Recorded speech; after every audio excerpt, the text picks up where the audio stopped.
আনিশা আপু লিখেছে, বরফ কখনো কাপড় ছাড়া নেওয়া উচিত না, এতে মুখের ত্বক আরও বেশি খারাপ হয়ে যায়, এই জন্য বরফের সাথে কাপড় পেঁচিয়ে নিতে হয়, তাহলে নাকি মুখের কিছু হবে না।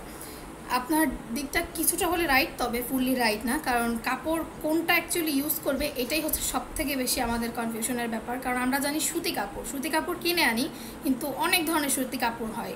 এক্স্যাক্ট সুতি কাপড় যেটা, ওইটা আমরা ঠিক মতন এখন আর পাই না আগের মতন খুঁজে। তাহলে বুঝবে কীভাবে যে সুতি কাপড় দিয়ে ইউজ করবে নাকি অন্য কোনো কাপড় দিয়ে ইউজ করবে? এখন কাপড়ে যদি ডিফারেন্স হয়ে যায় তাহলে তো এমনিতেই ফেসে সমস্যা হয়ে যাবে। আর কাপড় দিয়ে যারা ইউজ করবে তারা তো বরফটা এক্স্যাক্টলি রাইট নিয়মে ইউজ করতে পারে না, দেখেই হচ্ছে কাপড়ে পেঁচাই দিবে। তো সে যদি পারফেক্টলি এমনি ইউজ করতে না পারে, কাপড় দিকে দিলে যে তারপর যদি ঘষা মাজা করে, স্কিনের ব্যারিয়ার এমনিতেই ড্যামেজ হয়ে যাবে।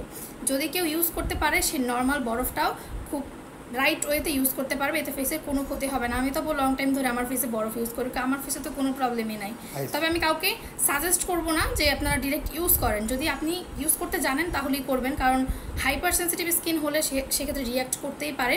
আমার ফেসও সেন্সিটিভ, বাট হাইপার সেন্সিটিভ না। কিছু কিছু ক্ষেত্রে আমার স্কিন সেন্সিটিভ হয়ে যায় অ্যালার্জির কারণে মূলত। বাট কাপড় দিয়ে দিলে অনেক সময় আমরা এরকম ঝরে যখন ঘষা মাজা করি তখন স্কিনের ব্যারিয়ারটা নষ্ট হয়ে যায়। আমরা তো নর্মাল হাত দিয়েও এভাবে একটু টানাটানি করতে পারি না ফেস, এক্ষেত্রে স্কিনের ব্যারিয়ার নষ্ট হতে পারে। তাহলে সেখানে একটা কাপড় যদি আমরা ফেসে ইউজ করি, কাপড়টা তো হার্শ হতেই পারে। আর যদি সেটা প্রপার সুতি কাপড় না হয় তাহলে তো আরও ড্যামেজ হয়ে যাবে।